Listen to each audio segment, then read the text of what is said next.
Japan did not lose World War II because it was weaker. Japan lost because it believed a lie about America.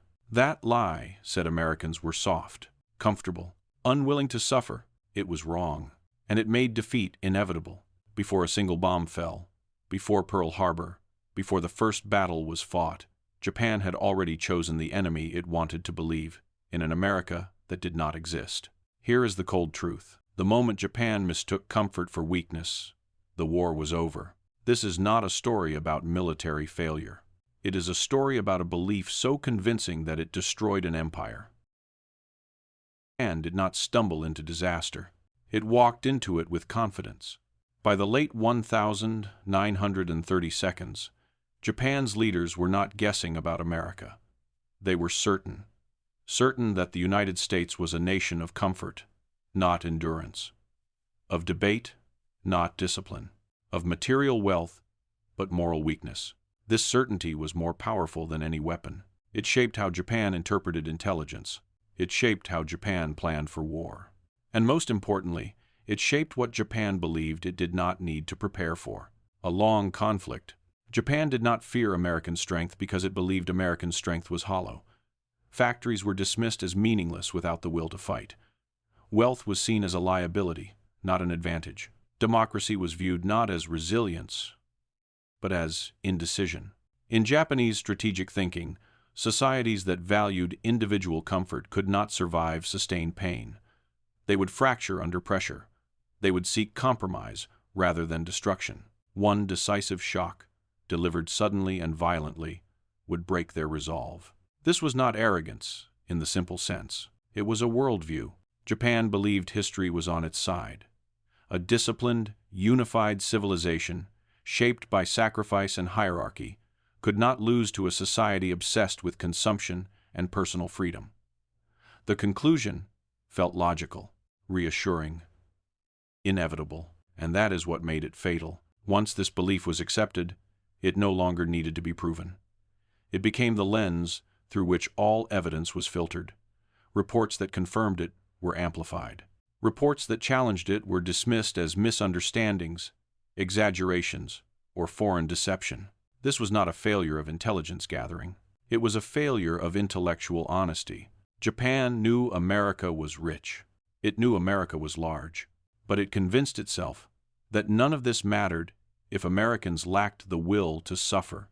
That single assumption allowed Japan to ignore the one question that mattered most. What happens if America does not break?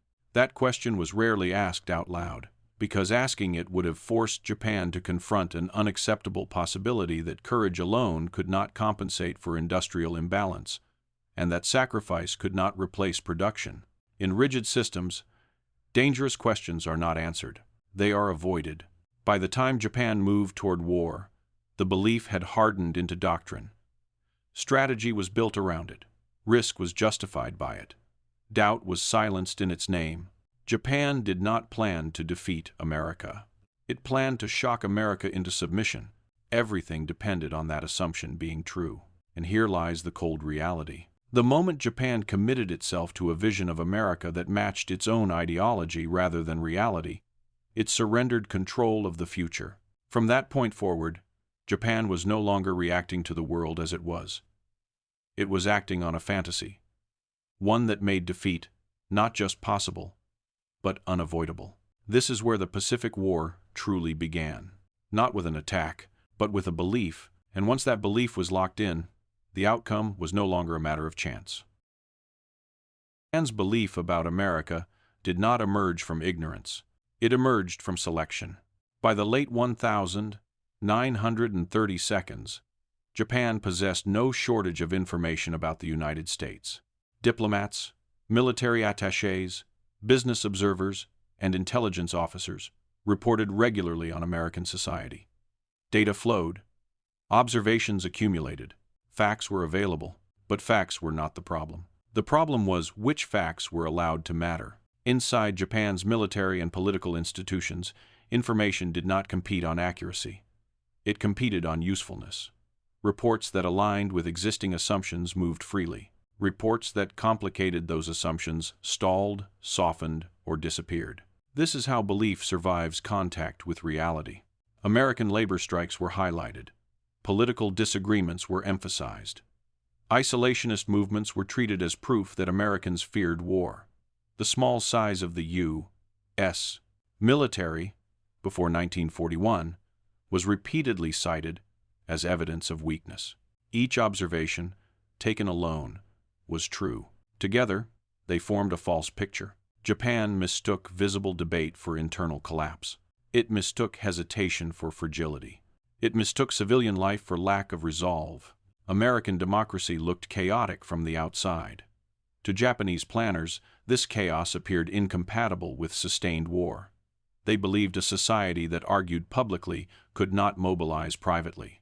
That a people accustomed to comfort would recoil from sacrifice. This belief did not merely describe America. It reassured Japan. Japan knew it faced material limitations. Its access to oil was fragile. Its industrial base was finite. A prolonged war against a continental power was objectively dangerous. The belief in American weakness solved this problem psychologically. If America would not fight long, then Japan did not need to prepare for a long fight. This is where ideology entered strategy. Japanese military culture emphasized moral strength over material calculation. Officers were trained to believe that wars were ultimately contests of will, that discipline and sacrifice could compensate for inferior resources, that societies built around individual desire would fracture when pressure became severe. This worldview had worked before, against weaker opponents, in shorter conflicts, so it was trusted again. The belief that America lacked endurance transformed Japan's vulnerability into confidence. It allowed planners to believe that time favored Japan rather than its enemy, that speed could replace scale, that audacity could replace production. Once this logic took hold, it spread quickly. To challenge it was to question more than strategy. It was to question national identity. A warrior nation could not accept that wealth and factories might matter more than courage and obedience. This made dissent dangerous. Officers who raised uncomfortable questions were not openly punished. They were simply ignored, marginalized, branded as pessimistic. In systems built on hierarchy, consensus forms not through debate, but through silence. Over time, silence became agreement. The belief hardened. It no longer needed defense. It became common sense. This is the most lethal stage of any illusion, when it no longer feels like belief at all.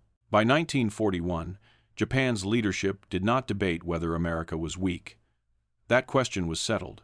What remained was timing, how to strike, how to shock, how to force a political collapse before American capacity could become relevant. The possibility that America might respond differently was acknowledged only abstractly and then dismissed. To fully consider it would have required Japan to confront a reality it was not prepared to accept, that its system was optimized for short wars, not industrial ones. And systems do not willingly expose their own limits. So Japan chose interpretation over analysis, narrative over contradiction, belief over contingency. This is why the coming war felt rational. Japan did not see itself as reckless. It saw itself as decisive. It believed hesitation was more dangerous than aggression. That delay would only strengthen an enemy too weak to withstand shock but too large to ignore indefinitely. In this way, the belief about America did more than justify war. It made war unavoidable. Once Japan accepted that America would not endure, every alternative became unacceptable. Negotiation looked like surrender. Compromise looked like decay. Waiting looked like defeat by other means.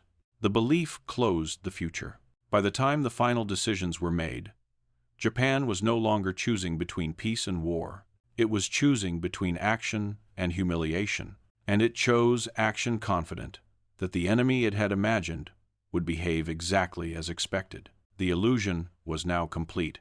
Japan was about to fight not the United States as it was, but the United States it had invented, and that difference would decide everything. Japan accepted the belief that America was weak. The war was no longer debated. It was designed. From that moment on, strategy did not exist to test assumptions. It existed to serve them. Planning was no longer about exploring outcomes, but about enforcing a conclusion that had already been reached. America would not endure. Therefore, the war must be short. This single premise reshaped every calculation Japan made. Japan did not plan for sustainability. It planned for impact. Speed replaced depth. Shock replaced resilience. Risk was no longer a liability, it was a necessity. The longer a conflict lasted, the more dangerous it became for Japan. Therefore, hesitation was framed as strategic suicide. This logic felt coherent, and that made it lethal. Japan's leaders did not believe they needed to defeat America militarily in a conventional sense. They believed they needed to break American confidence. The objective was psychological collapse, not territorial conquest. A dramatic blow would expose American weakness, fracture political unity, and force negotiation. This is how belief narrowed the battlefield. Logistics became secondary. Replacement rates were treated as abstract concerns. Industrial comparison was postponed, minimized, or ignored. The assumption was simple. America would never mobilize fully because it would never allow the war to last long enough. This assumption did not merely guide planning, it excused vulnerability. Japan understood it could not match American production in the long run, but it convinced itself that the long run would never arrive. That conviction justified extreme concentration of force, high operational risk, and strategic inflexibility. The margin for error vanished.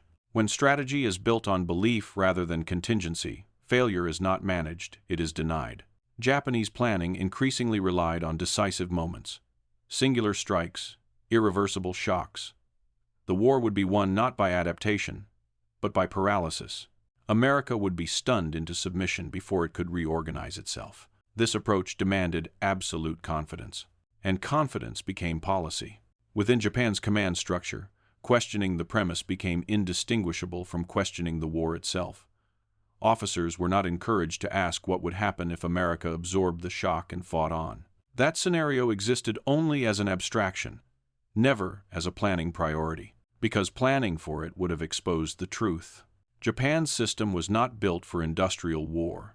It was built for rapid campaigns, moral intensity, and decisive engagements. Accepting a prolonged conflict against a vastly larger economy would have required fundamental restructuring, economic, political, and cultural. That was impossible in the time available. So instead of adapting the system, Japan adapted reality. Strategic optimism replaced strategic depth.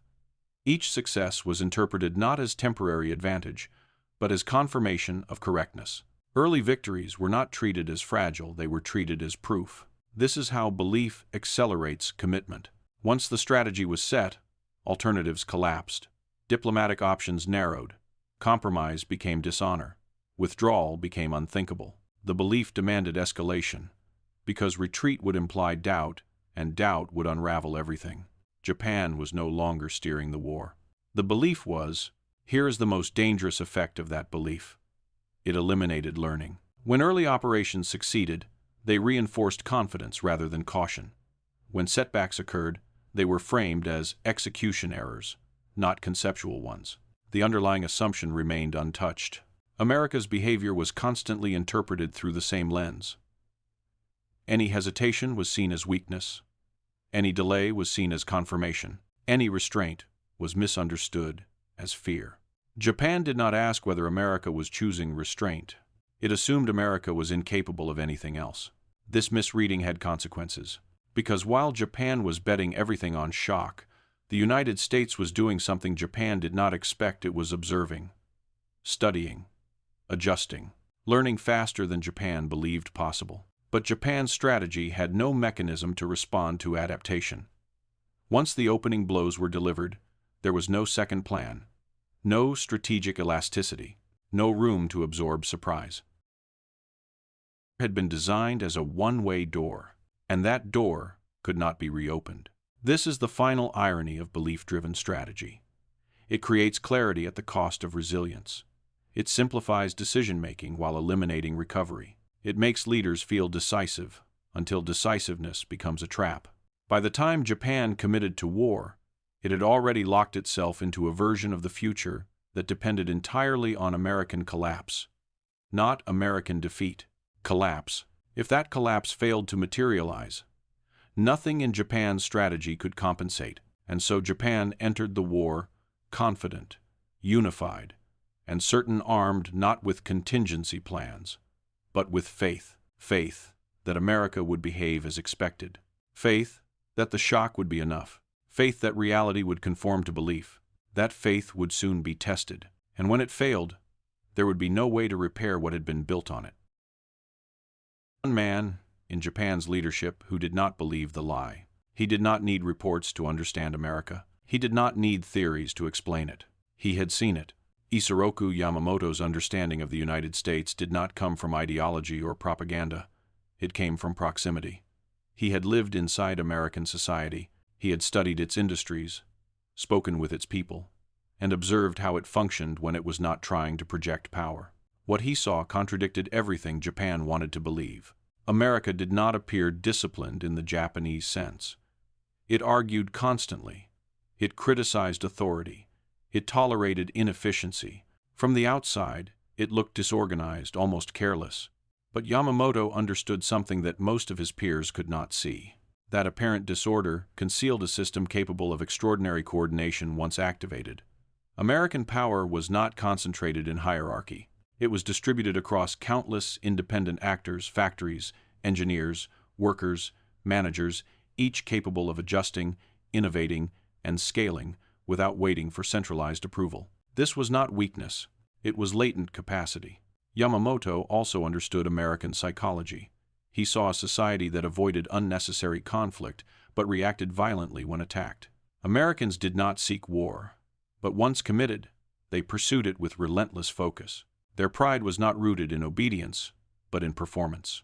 They did not fight to preserve honor, they fought to win. This terrified him, because it meant Japan's central assumption that America would collapse under pressure was false. Yamamoto warned that Japan could not win a prolonged war against the United States. He understood the industrial imbalance. He understood the logistical reality. He understood that courage could not compensate for production, and sacrifice could not replace replacement.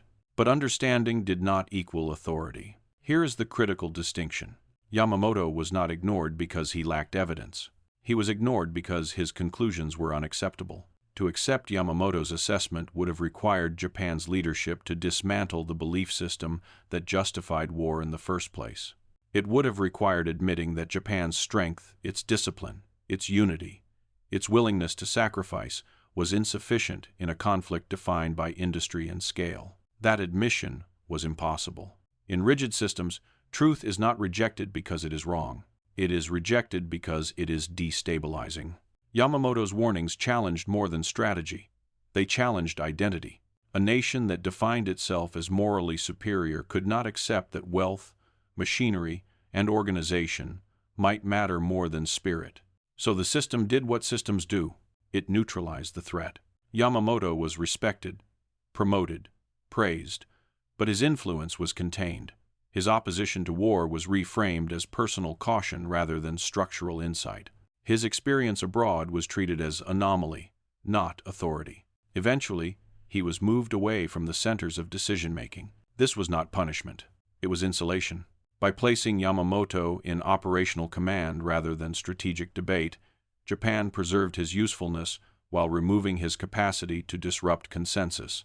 His warnings could no longer slow momentum. His objections could no longer reopen closed questions. From that point on, Yamamoto's role changed fundamentally. He was no longer trying to prevent war. He was trying to manage its consequences. This is where the tragedy becomes unavoidable. Yamamoto understood that Japan's only chance lay in buying time, in delivering a shock so severe that it might delay American mobilization long enough to secure a favorable position. He did not believe this would guarantee victory. He believed it might postpone defeat. This was not optimism. It was triage. But even this limited strategy depended on the same false assumption Yamamoto had spent years warning against, that America would respond cautiously, slowly, and politically rather than industrially. Yamamoto knew how fragile that assumption was. He knew it depended not on American weakness, but on American restraint. Still, once the decision for war was made, duty demanded compliance. Yamamoto did not believe Japan would win. He believed Japan would lose just not immediately. And that belief shaped everything he did next. It is the cruelest paradox of the story. The one man who understood the enemy best was tasked with designing a war that depended on the enemy behaving exactly as he knew it would not. Yamamoto was not proof that Japan lacked insight. He was proof that insight without institutional flexibility is powerless. Knowledge does not alter outcomes by itself. Only systems do. Japan did not lose because it failed to see reality. It lost because it saw reality and refused to reorganize around it. Yamamoto stood at the center of that refusal. He understood America too well to believe in easy victory, and he understood Japan too well to believe his understanding would change anything. From this point forward, the war would move from belief to collision. The assumptions that had shaped strategy were about to meet an enemy that did not behave as expected. And when that happened, the margin for error, already razor-thin, would vanish entirely. The man who had warned against the war would soon be forced to test its logic, and the belief that had carried Japan this far would finally face reality. For a brief moment, Japan believed it had been right. The opening months of the war seemed to reward confidence. Shock worked, speed worked, enemies reeled, territory fell, resistance appeared uncoordinated. To those watching from Tokyo, the world behaved exactly as expected. This was not just success. It was confirmation. The belief that America would falter under pressure appeared validated. Each early victory strengthened the same conclusion. Americans were not built for prolonged pain. They would recoil, bargain, and retreat from a war that demanded sacrifice. The illusion fed itself. But belief does not collapse gradually. It collapses violently when it encounters behavior it cannot explain. The first signs were subtle. America did not panic. It did not splinter politically. It did not slow. Instead, it absorbed the shock and began to reorganize with alarming speed. Losses were acknowledged, not denied. Procedures changed, training expanded, production accelerated. This response did not fit the model. Japan had planned for hesitation. It encountered preparation. It had planned for paralysis. It encountered coordination. This was the moment when the war Japan imagined began to disappear. The turning point was not merely a clash of forces. It was a confrontation between assumption and adaptation. Japan expected America to react defensively and predictably. Instead, America anticipated, repositioned, and struck at the moment Japan believed itself secure. When the collision came, it exposed the fatal weakness in Japan's strategy. Japan had concentrated its power for decisive shock. That concentration left no room for error. The strategy assumed the enemy would be stunned long enough for Japan to dictate tempo. But America did not surrender tempo. It seized it. And once seized, it did not let go. In a single day, Japan lost something it could not replace: certainty. The belief that had guided every decision since before the war could no longer account for what had just happened. The enemy had not behaved as predicted. The shock had not broken will. The paralysis had not occurred. The model was wrong, but here is the critical detail. Japan did not immediately abandon the belief. Instead, the system defended it. The outcome was explained away as misfortune, as coincidence, as a failure of execution rather than conception. The idea that the assumption itself might be flawed was too dangerous to accept. It would have implied that the entire war had been built on a false premise. So the belief retreated, but it did not die. This delay was fatal, because while Japan argued internally about how to interpret the shock, America moved on. It did not pause to celebrate. It did not wait to recover confidence. It treated success as proof of process, not destiny, and immediately refined it. This is where the asymmetry became irreversible. Japan's early strength had been qualitative: experience, skill, cohesion. But those advantages were finite. They diminished with every loss. America's strength was quantitative and systemic. It grew with time. And now, time belonged to America. The losses Japan suffered were not merely material. They were institutional. Years of training vanished in hours. Expertise accumulated over decades disappeared in moments. Japan could replace machines slowly. It could not replace people quickly enough. America faced the opposite reality. American losses were absorbed by systems designed to compensate. Training pipelines expanded, factories increased output. Mistakes were studied, not hidden. The war became iterative, and iteration favored scale. This was the war Japan had never prepared to fight. The belief that America would break had allowed Japan to ignore the most dangerous scenario. An enemy that learned faster than expected and endured longer than predicted. That scenario had now arrived. From this point forward, Japan was no longer executing a plan. It was reacting to consequences. Each decision became narrower than the last. Each option carried greater risk. The strategic horizon shrank. The war had crossed a threshold. It was no longer about forcing negotiation. It was about surviving momentum. The belief that once provided clarity now imposed paralysis. Japan's leadership faced a contradiction it could not resolve. The enemy was behaving rationally, persistently, and at scale exactly the opposite of what had been assumed. Yet abandoning the belief would have required abandoning the war's justification itself. So Japan pressed on. This is how systems fail after the point of no return. They continue to apply the same logic to new conditions. Even when that logic no longer fits, they interpret evidence selectively, hoping reality will revert to expectation. Reality did not. What Japan encountered next was not a sudden collapse, but a steady, grinding exposure of everything it lacked. The war expanded into dimensions Japan could not control: logistics, production, replacement, endurance. The lie had met reality, and reality did not negotiate. From here on, Japan would fight not for victory, but against inevitability. The belief that had promised a short war had delivered a long one on the enemy's terms. The decisive moment had passed, and the cost of believing the wrong America would now be paid, slowly and without mercy. The illusion collapsed. Japan faced a war it had never designed itself to survive. The conflict was no longer about shock or surprise. It was no longer about decisive moments. It became a test of endurance measured not in courage, but in supply, replacement, and time. Japan had prepared for none of it. What followed exposed the final flaw in the belief that had guided Japan into war. The assumption that spirit could compensate for material weakness did not merely fail at the strategic level. It failed at the most basic level of human survival. The battlefield shifted from planning rooms to places where belief could no longer protect anyone. On remote islands and supply routes, the war revealed its true nature. Japanese soldiers did not lose because they fought poorly. They lost because they could not be sustained. They did not lack bravery. They lacked calories, ammunition, medicine, and reinforcement.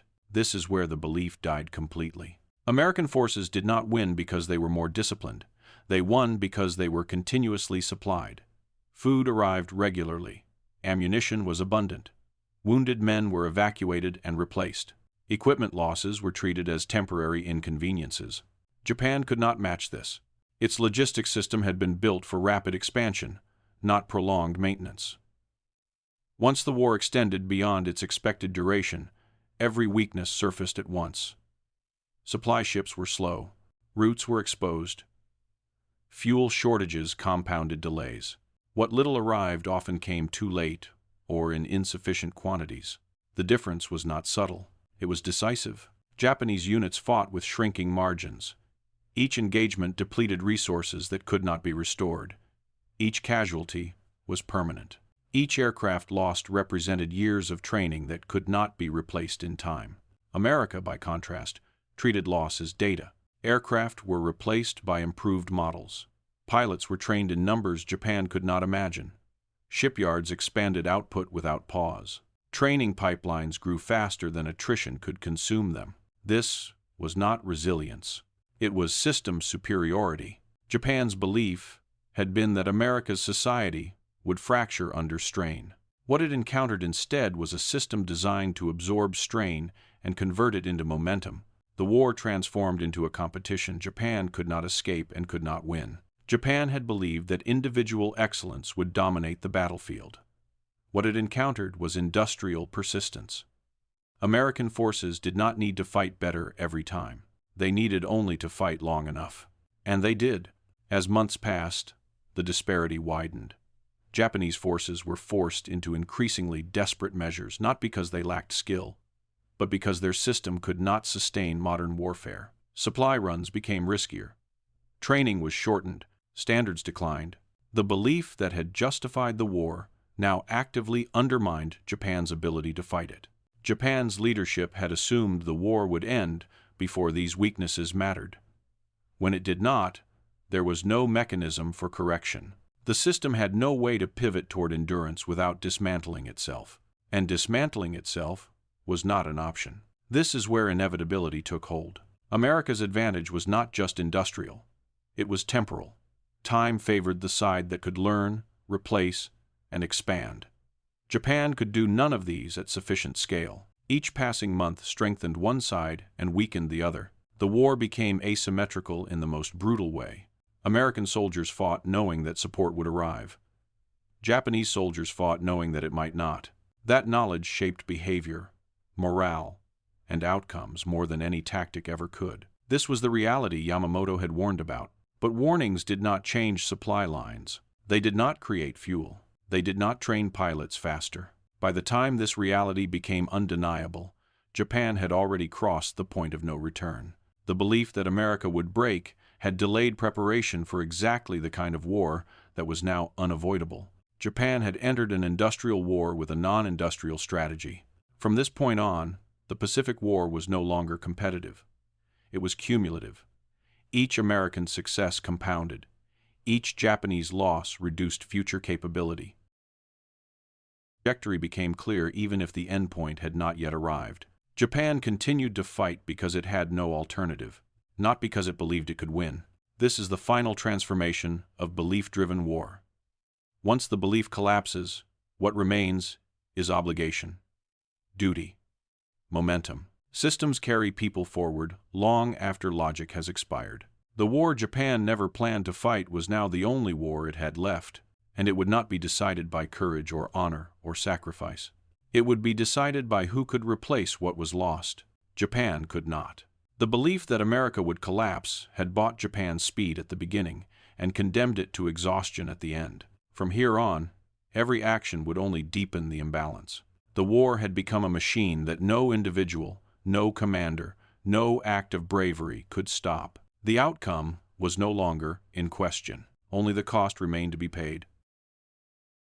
By the time Japan fully understood the war it was fighting, understanding no longer mattered.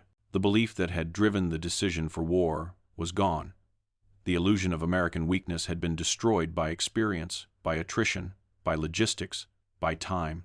No serious planner still believed that America would collapse, but the war continued anyway. This is the final stage of systemic failure, when belief dies, but momentum remains. Japan's leadership now faced a contradiction it could not resolve. The original logic of the war no longer applied, yet abandoning that logic would have required admitting that the war itself had been a mistake, and that admission was impossible. Because systems do not surrender easily, they persist.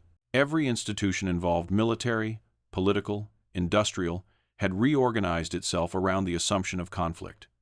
Careers had been built on it. Authority depended on it.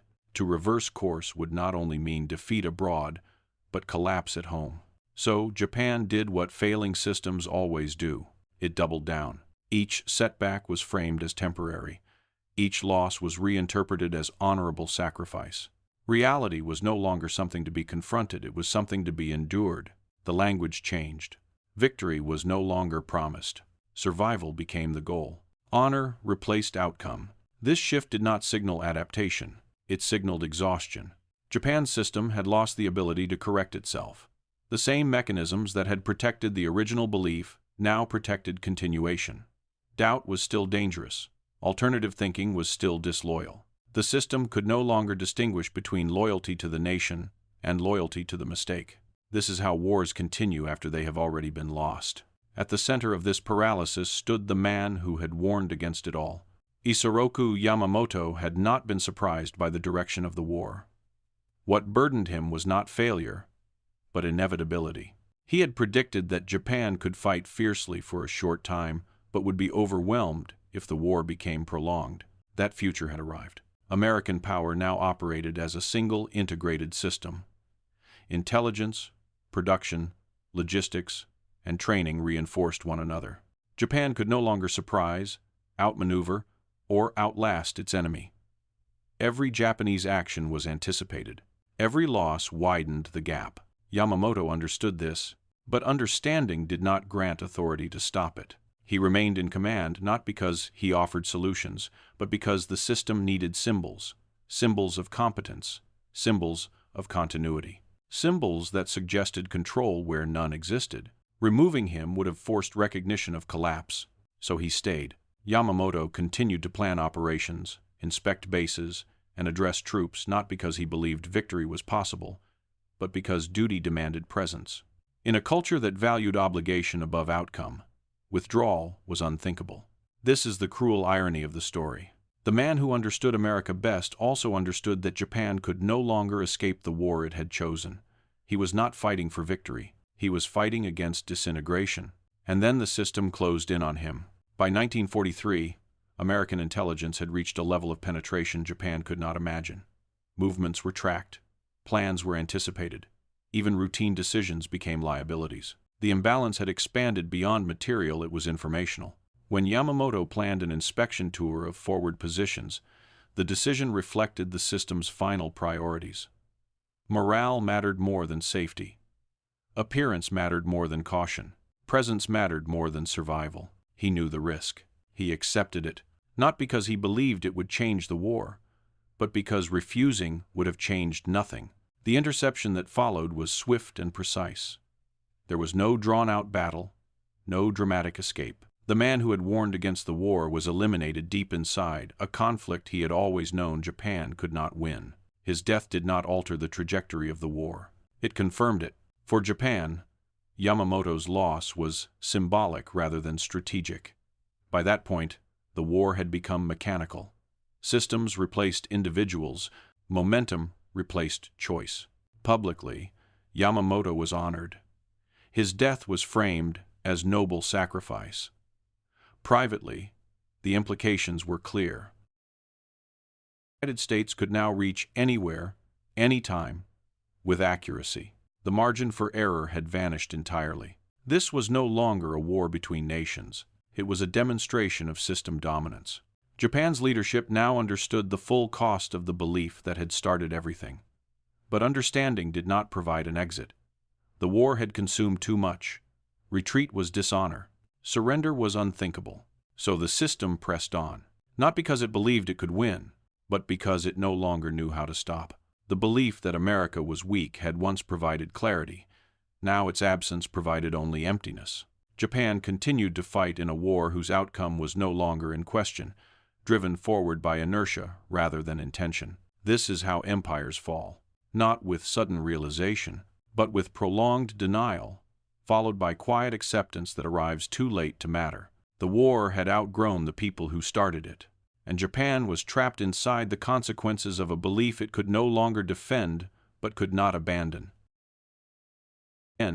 Japan did not lose the war because it lacked courage. It lost because it chose the wrong reality.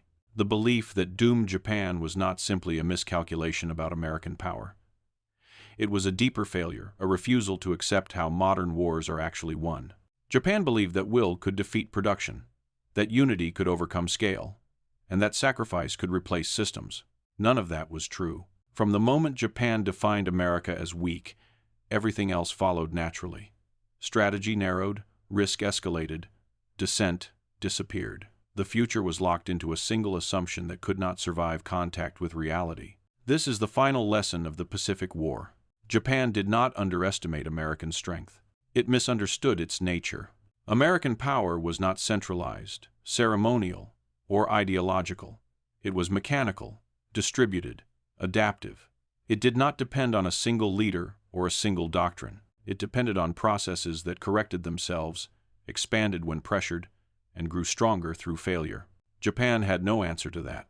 The qualities Japanese leaders despised, individualism, materialism, internal disagreement, became the engines of American victory. Debate allowed correction.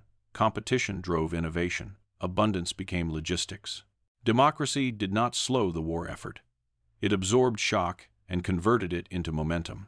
Japan never adapted to this reality because adaptation would have required abandoning the belief that justified the war itself. And systems rarely survive that kind of honesty. By the final years of the war, Japan was no longer fighting to win. It was fighting to preserve meaning. Victory had disappeared as an objective. Endurance had become symbolic. Sacrifice replaced strategy. This was not resilience. It was inertia. The war ended exactly as Yamamoto had feared, not with negotiation, but with annihilation. Cities destroyed, industries erased, millions dead, the empire dismantled. The belief that America would break had instead awakened a system that could not be stopped. This is why the Pacific War feels inevitable in hindsight.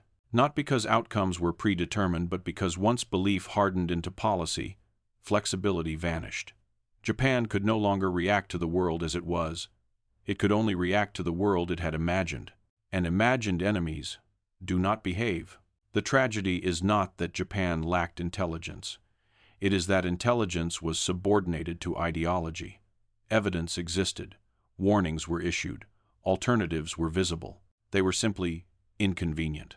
In the end, Japan paid the highest possible price for certainty. The belief that America was weak made war seem necessary. The refusal to question that belief made defeat unavoidable. This story is not only about World War II. It is about the danger of mistaking narrative for analysis, about what happens when systems protect belief instead of truth, about how nations lose wars before they ever fight them. Japan did not lose the Pacific War at Midway. It did not lose it in the jungle.